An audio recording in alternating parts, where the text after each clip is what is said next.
Good morning friends. Sociology with Dhruv Dikshit में आज आपका मैं ध्रुव कुमार दीक्षित स्वागत करता हूँ। आज हम चर्चा करेंगे मार्क्स के सिद्धांत के आलोचना करने वाले जर्मन के एक प्रमुख समाजशास्त्री जो कि मार्क्स के प्रखर आलोचक रहे हैं, राल्फ गुस्ताव डेरेनडॉर्फ के संघर्ष सिद्धांत की। हम सभी जानते हैं राल्फ डेरेनडॉर्फ जर्मनी के एक प्रख्यात समाजशास्त्री थे। आपका जन्म 1 मई 1929 को हैम्बर्ग में हुआ था। पिताजी काफ़ी पॉलिटिशियन थे। नाजियों के विरोध के चलते इनको फिर बाद में कोलोन बर्लिन में आना पड़ा। डेरेनडॉर्फ ने फिलॉसफी और समाजशास्त्र डबल डॉक्टरेट की है, 2 बार पीएचडी की है इन्होंने। कुशार्क बुद्धि के थे। 17 जून 2009 को आपका कैंसर के कारण निधन हुआ है और इनके निधन पर जर्मन की चांसलर एंजेला मार्केल ने कहा था इनके निधन के समय पे कि आज यूरोप ने एक प्रमुख सिद्धांतकार खोया है। राल्फ डेरेनडॉर्फ ने मार्क्स के सिद्धांत की काफ़ी आलोचना की। जर्मन के समाजशास्त्री थे और 1929 से 2009 तक इनका जीवन था। समाजशास्त्र के आध्यात्मिक अकादमिक अध्येता के साथ साथ जर्मनी, ग्रेट ब्रिटेन, संयुक्त राज्य अमेरिका में इन्होंने काम किया है। बौद्धिक ख्याति एक नाजी विरोधी बुद्धिजीवी में इनकी विकसित हुई है। नाजियों का इन्होंने बहुत विरोध किया है बौद्धिक रूप से। दर्शन शास्त्र, समाजशास्त्र में अध्ययन, अध्यापन, अनुसंधान कार्य में वर्षों संलग्न रहे और इसीलिए इनकी योग्यता के कारण ब्रिटिश संस्थान जो कि वर्ल्ड फेमस है, लंदन स्कूल ऑफ इकोनॉमिक्स में 1974 से लेके 1984 तक यानी 10 वर्ष आप निदेशक डायरेक्टर के रूप में आपने अपनी सेवाएं दी हैं। कार्ल मार्क्स की तरह राल्फ डेरेनडॉर्फ ने समाजशास्त्र के अंतर्गत संघर्षवादी उपागम का अनुसरण किया और बताया कि सामाजिक व्यवस्था और परिवर्तन की प्रक्रियाओं के विश्लेषण को आपने अपने अध्ययन में विवेचित किया और कहा कि समाज में सामाजिक वर्गों के निर्माण और उनके बीच वर्ग संघर्ष की परिस्थितियां, दशाएं और परिणामों के संदर्भ में अलग अलग दृष्टिकोण हैं। बोले मैं मार्क्स के दृष्टिकोण से सहमत नहीं हूं और उन्होंने विरोध किया। समाज में वर्ग संघर्ष के विश्लेषण को, उनके उपागम को वर्ग संघर्ष का विश्लेषणात्मक उपागम कहा जाता है, analytical approach of the class conflict कहा जाता है। इन्हें मार्क्स के ऐतिहासिक भौतिकवाद, आर्थिक निर्धारणवाद और वर्ग संघर्ष की जो आर्थिक पृष्ठभूमि है उससे अलग हटके अपने विचार रखें। ये कहते हैं सामाजिक व्यवस्था में आर्थिक इकाइयां और कई अन्य तत्व तो महत्वपूर्ण हैं, होते भी हैं, लेकिन समाज विशेष में शक्ति का वितरण, डिस्ट्रीब्यूशन ऑफ पावर, सामाजिक संरचना का निर्धारक और निर्णायक तत्व होता है। मतलब डिस्ट्रीब्यूशन ऑफ पावर ही किसी सामाजिक संरचना का निर्धारण और निर्णायक तत्व होगा।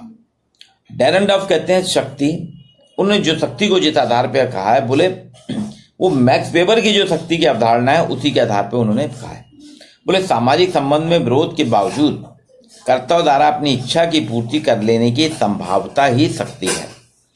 आप कहते हैं शक्ति का वास्तविक अर्थ अनुशस्तियों, सैंक्शन की प्रणाली पर व्यवहारिक नियंत्रण है, जो शक्ति संपन्न व्यक्ति समूह अथवा वर्ग की शक्ति से वंचित कर व्यक्ति समूह वर्ग को आदेश देने और उसका अनुपालन कराने में सक्षम बनाता है। डेरेनडॉर्फ का जो संघर्ष का सिद्धांत है मूलतः आधुनिक समाजों में जो सत्ता और सत्ता संबंध है, अथॉरिटी एंड अथॉरिटी रिलेशंस है, की व्याख्या पर आधारित है। आपने कहा कि सामाजिक संगठन में सत्ता की एक विशिष्ट संरचना अंतर्निहित होती है। सत्ता की विशिष्ट संरचना अंतर्निहित होती है। ये कहते हैं वर्ग संघर्ष के प्रारूप में भिन्नता के अनुरूप संरचनात्मक परिवर्तनों में भी अंतर या भिन्नता रहती है। संघर्ष जितना तीव्र होगा, परिवर्तनों की तीव्रता भी उतनी ही अधिक होने की संभावना होगी। सामान्य संघर्ष में सामान्य परिवर्तन होते हैं, लेकिन संघर्ष की अगर डेंसिटी बढ़ जाती है, तीव्रता बढ़ जाती है, तो परिवर्तन भी अधिक होंगे। इसलिए वो कहते हैं वर्ग संघर्ष जितना हिंसक होगा, संरचनात्मक परिवर्तनों के उतना ही अप्रत्याशित होने की संभावना रहती है। डेरेनडॉर्फ ने सामाजिक संघर्ष के जो वर्ग संघर्ष के प्रतिरूप सिद्धांत दिए हैं, मूलतः मार्क्स के बाद यूरोप और अमेरिका के औद्योगिक समाज जो हैं उनके संदर्भ में दिए। 1950 के अंत में पार्सन्स ने जो प्रकारवादी सिद्धांत दिया था मानव समाज की प्रकृति का, सहमतिजन, कंसेंसस, एकीकृत और स्थैतिक था, डेरेनडॉर्फ ने इस मान्यता से असहमति व्यक्त की। पार्सन्स के प्रकारवादी सिद्धांत को नहीं माना। वो कहते हैं मानव समाज की प्रकृति सहमतिजन होने के साथ साथ संघर्षवादी भी है। पार्सन कहता है कि मानव की प्रकृति क्या है, सहमतिजन है। ये कहते हैं सहमतिजन तो है लेकिन साथ में संघर्षवादी भी है और अनिवार्य रूप से सामाजिक द्वंद्व, तनाव और परिवर्तन के बीच इसमें अंतर नहीं रहते हैं मनुष्य में। पूर्ववर्ती संघर्ष के जो सिद्धांत देता है उनके अलग विपरीत जाकर डेरेनडॉर्फ कहते हैं समाज साथ में संघर्षवादी सिद्धांत प्रकारात्मक सिद्धांत की कमी को दूर करने वाला एक व्यवहारिक और पूरक सिद्धांत के रूप में हम इसको रख सकते हैं।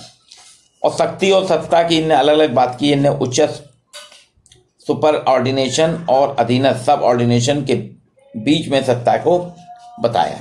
इनने कहा इन दोनों के बीच में सत्ता रहती है। इनका एक बहुत चर्चित लेख था मार्केट एंड प्लान 86 में आया था। उसमें कहते हैं सामाजिक व्यवस्था में शक्ति और शक्ति का विरोध ही संघर्ष की प्रक्रिया को जन्म देता है। यानी शक्ति और शक्ति का विरोध जो होता है उसके कारण समाज में संघर्ष का जन्म होता है। संघर्ष की प्रक्रिया ही प्रतिद्वंद्विता को, कंपटीशन को जन्म देती है और यही जो है इतिहास का संचालन करती है और व्यवस्था में संरचनात्मक परिवर्तन लाती है। इसको उन्होंने कहा कि शक्ति और सत्ता का समाज में, सामाजिक व्यवस्था में असमान वितरण है, जिसमें शक्ति, पावर और सत्ता, अथॉरिटी के पुनर्वितरण को इन्होंने सामाजिक संघर्ष की प्रक्रिया का एक मेन उत्प्रेरक माना है। इन्होंने एक ढांचा भी, मॉडल भी प्रस्तुत किया था। ये कहते हैं सत्ता संरचना, इसको अशोक कौल ने, प्रोफेसर अशोक कौल ने अपनी एक किताब है उनकी, अशोक कौल की किताब है, नाम उच्चतर समाजशास्त्री सिद्धांत, इसमें उन्होंने उसको विवेचित किया है। प्रोफेसर अशोक कौल के अनुसार डॉर्फ ने कहा कि सत्ता संरचना, अथॉरिटी स्ट्रक्चर में दो चीज होते हैं, एक सब ऑर्डिनेट होते हैं और एक सबऑर्डिनेट होते हैं और एक सुपर ऑर्डिनेशन होता है, उच्चस्थ और निम्नस्थ। उच्चस्थ के व्यवहार में क्या होता है, वो नियंत्रक के रूप में काम करता है, आज्ञा, मांग, चेतावनी, प्रतिबंध होता है। अधीनस्थ का जो सामाजिक व्यवहार है वो नियंत्रित व्यवहार होता है। अब इसे और उन्होंने कहा कि छोटे छोटे मानव समूह, संगठन और समाज में दो वर्ग होते हैं, उच्चस्थ शासक वर्ग होता है और अधीनस्थ शासित वर्ग होता है, और इन दोनों के बीच में शक्ति और सत्ता की अधिकृत प्राप्ति और उपयोग को लेकर संघर्ष की स्थितियां निर्मित होती हैं। इसीलिए उसने कहा कि संघर्षवादी सिद्धांत द्विपक्षीय संघर्ष सिद्धांत के रूप में जाना जाता है, और उसके तहत उन्होंने कुछ अपने अलग अलग सिद्धांत बताए हैं। डेरेनडॉर्फ जो है ये, इसलिए इनको विद्वानों ने मार्क्सवादी परिप्रेक्ष्य में नहीं रखा। ये कहते हैं संघर्ष जो है समाज का प्रमुख तत्व है, लेकिन मार्क्स के इतिहास सिद्धांत को स्वीकार नहीं करते।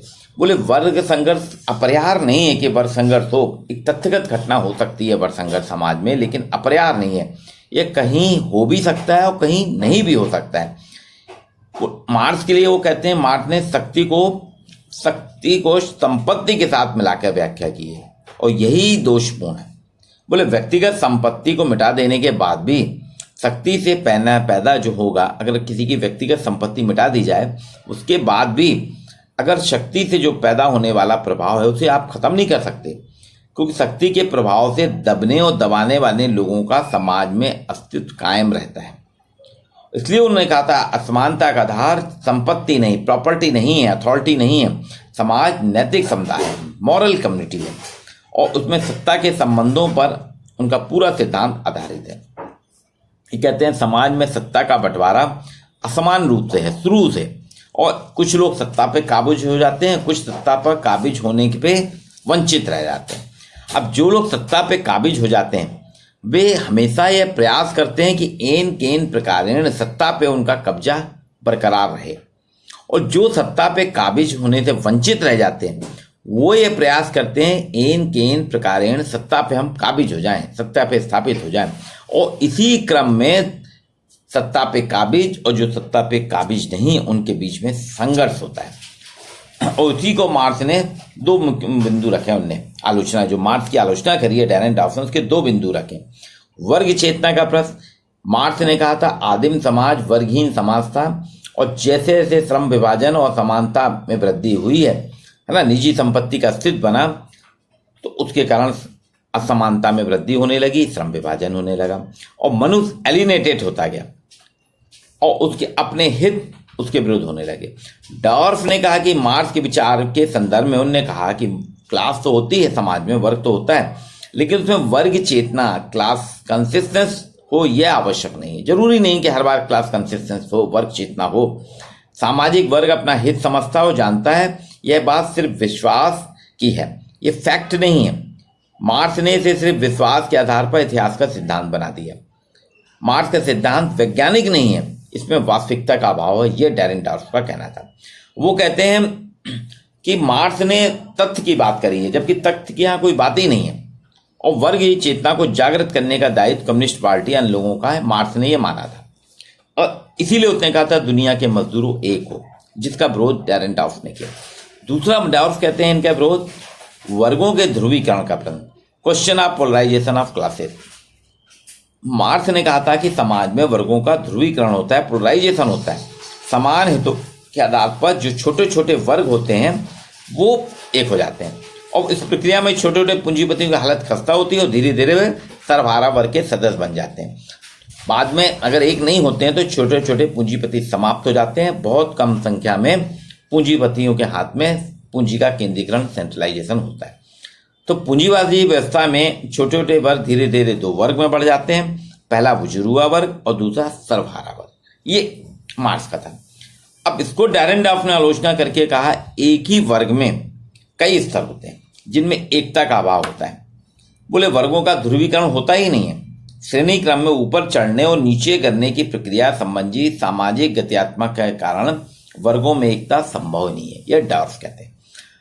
डॉर्फ ने जो आलोचना की है मार्क्स की, उसके तीन सिद्धांत हैं उनके। बोले सिर्फ संपत्ति असमानता का अधिकार नहीं है, सत्ता असमानता का मुख्य आधार है, वर्ग तो है किंतु समानता उसमें वर्ग चेतना नहीं होती, वर्ग समरस नहीं होते, उनमें सामाजिक गत्यात्मकता के कारण वर्गीय एकता संभव नहीं है। ये डैरेन डॉर्फ ने मार्क्स के सिद्धांत की आलोचना की है।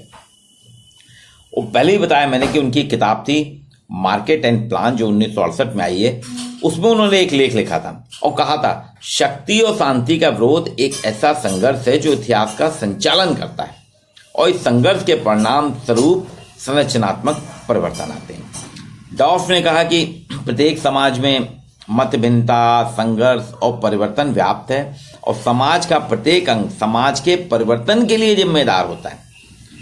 साथ ही प्रत्येक समाज में कुछ सदस्य जो हैं दूसरे सदस्यों के प्रति बल प्रयोग करते हैं, अर्थात शक्ति और सत्ता की संरचना प्रमुख है। यहाँ पे उसने दो चीज शक्ति और सत्ता संरचना में प्रमुख माना, जबकि संपत्ति को इनने गौड़ माना, संपत्ति को महत्व नहीं देते हैं। बोले हर इकाई में परिवर्तन की प्रक्रिया तो अनवरत चलती है, सामाजिक संरचना में संघर्ष के तत्व विद्यमान रहते हैं और वर्गों के बीच होने वाले संघर्षों के परिणाम स्वरूप सामाजिक संरचना परिवर्तित होती है। ये कहते हैं संरचना में होने वाले परिवर्तन के विविध तरीके जो मोड्स हैं वो वर्ग संघर्ष के जो मार्क्स का वर्ग संघर्ष का सिद्धांत है उसके विविध तरीकों के साथ साथ परिवर्तित होते हैं। वर्ग संघर्ष जितना अधिक तीक्ष्ण होगा परिवर्तन भी उसी के अनुपात में होगा, अर्थात वर्ग संघर्ष जितना ज्यादा हिंसात्मक होता है उसी अनुपात में संरचना में परिवर्तन भी होते हैं। एक और चीज डैरेन डॉर्फ ने कहा शासक और शक्ति के मध्य संबंध सर्वदा संरचना में विद्यमान रहते हैं। बोले जहां सत्ता संबंध रहते हैं, अथॉरिटी रिलेशन रहते हैं, वहीं शासक वर्ग से अपेक्षा की जाती है कि वह शासित वर्ग के व्यवहारों को, जरूरतों को, आदेशों को, चेतावनी और निर्देशों के अनुसार, निषेध के अनुसार नियंत्रित करे। अर्थात वो मानता है कि सत्ता संरचनाओं द्वारा अधिकार और कर्तव्यों का निर्धारण किया जाता है, दंडों को सुनिश्चित किया जाता है, अनुरूपता कन्फर्मिटी लाने के लिए कारगर सिद्ध होती है। ये कहते हैं सत्ता पे जो काबिज हो जाते हैं वे शासक और जो कम काबिज होते हैं शासित। इसकी हमने पहले भी चर्चा करी। इसलिए वो कहते हैं दो परस्पर विरोधी स्वरूप, सत्ता पे काबिज और सत्ता पे जो कम काबिज हैं, जो सत्ता पे काबिज नहीं, उनके कॉन्फ्लिक्ट का ग्रुप जो है अपने आप जन्म हो जाता है। अर्थात इन्होंने जो कहा उसको संक्षिप्त रूप में ऐसे समझ सकते हैं डेरेनडॉर्फ के सिद्धांत को, प्रत्येक समूह के अंतर्गत सकारात्मक, नकारात्मक, पॉजिटिव एंड नेगेटिव स्तर पर प्रभुत्व भूमिकाएं, डोमिनेंस रोल्स के आधार पर दो अर्ध समूह जो है कौशी ग्रुप का निर्माण होता है। ये दोनों अर्ध समूह के परस्पर विरोधी हित, अपोजिट इंटरेस्ट होते हैं। ये दोनों अर्ध समूह के सदस्य अपने अपने अर्ध समूह के हितों के कारण अलग अलग समूहों में संगठित होते हैं। वर्तमान स्थिति में जिसमें सदस्यों के हित की पूर्ति होती है उसे बनाए रखने और जिस समूह के सदस्यों की पूर्ति नहीं हो पाती है उस स्थिति को परिवर्तित करने के लिए सतत क्रियाशील और संघर्षरत रहते हैं। परस्पर विरोधी स्वार्थ समूह के बीच अनवरत चलने वाले संघर्ष के कारण उनके सदस्यों के सामाजिक संबंधों की संरचना में बदलाव आता है। अर्थात प्रभुत्व संबंध जो है डोमिनेंस रिलेशन में परिवर्तन आता है। प्रभुत्व संबंधों में आने वाले परिवर्तन के कारण ही वर्तमान स्थिति में आमूल परिवर्तन है। ये डेरेनडॉर्फ का कहना था और इसी के आधार पे डेरेनडॉर्फ ने सैद्धांतिक मान्यताओं के अनुसार समाज में जो संघर्ष अंतर्भूत होता है उसमें शक्ति संपन्न, शक्तिहीन समूह और वर्गों में अपने अपने हित के परस्पर विरोधों को कहा है। अब इसका जो है मार्क्स का जो सिद्धांत का इन्होंने विरोध किया है इसमें कहीं डेरेनडॉर्फ ने कुछ चूक भी किया। कार्ल मार्क्स की तरह डेरेनडॉर्फ ने माना तो है कि सामाजिक संघर्ष सामाजिक व्यवस्था और संरचना में परिवर्तन लाता है और इसे एक स्वाभाविक प्रक्रिया माना है, लेकिन इसके तथ्यात्मक आधार बताएं। डेरेनडॉर्फ ने शक्ति और सत्ता की जिन अवधारणाओं का प्रयोग अपने सैद्धांतिक विश्लेषण में किया है वे अमूर्त प्रकृति हैं। टर्नर कहते हैं कि समाजशास्त्र के क्षेत्र में वैज्ञानिक विश्लेषण की दृष्टि से चरों वेरिएबल्स के रूप में उपयोग नहीं कर सकते। जो डेरेनडॉर्फ ने किया बोले हम वेरिएबल के रूप में उनको नहीं ले सकते। डेरेनडॉर्फ ने जिन अवधारणाओं की अमूर्तता के कारण इसके संघर्ष के सिद्धांत को बताया है उसका विद्वानों का कहना है अनुवादिक परीक्षण और सत्यापन कठिन है, इसलिए इसको प्रस्थापना के रूप में नहीं मान सकते। इन्होंने अपने उसमें वर्ग निर्माण में स्वयं में वर्ग और स्वयं के लिए वर्ग और संदर्भ में चेतना की उपेक्षा की है जो इस सिद्धांत की तारतम्यता को बाधित करता है। इस प्रकार से जो डॉर्फ का सिद्धांत उन्होंने मार्क्स के सिद्धांत की आलोचना की है, लेकिन उसमें कुछ कमियां और आलोचनाओं के बावजूद हम इस बात को स्वीकार हमें करना ही होगा। उन्होंने शक्ति, सत्ता और संघर्ष के बीच निकट और स्थायी प्रवृत्ति के जिन संबंधों की व्याख्यात्मक रूप से विश्लेषण किया है वो बहुत महत्वपूर्ण है। इस सिद्धांत के माध्यम से उन्होंने संघर्ष समूह के निर्माण की पृष्ठभूमि, कारक, प्रक्रियाओं को भली भांति स्पष्ट करने का प्रयास किया है जो लोगों के हित और उनकी पूर्ति के संदर्भ में संघर्ष के संभावित मुद्दों और बिंदुओं की पहचान करता है। तो ये इनका एक प्रमुख सिद्धांत है सामाजिक संघर्ष का, जिसके आधार पर उन्होंने मार्क्स के सिद्धांत का आलोचना की, मार्क्स के सिद्धांत का विरोध किया है। और जर्मनी के एक प्रख्यात समाजशास्त्री हैं, बहुत ही जर्मनी में इनका बहुत सम्मान के साथ नाम लिया जाता है और ये भी तय है कि लंदन स्कूल ऑफ इकोनॉमिक्स में आप 10 साल तक डायरेक्टर रहे, अर्थात बौद्धिक रूप से चातुर।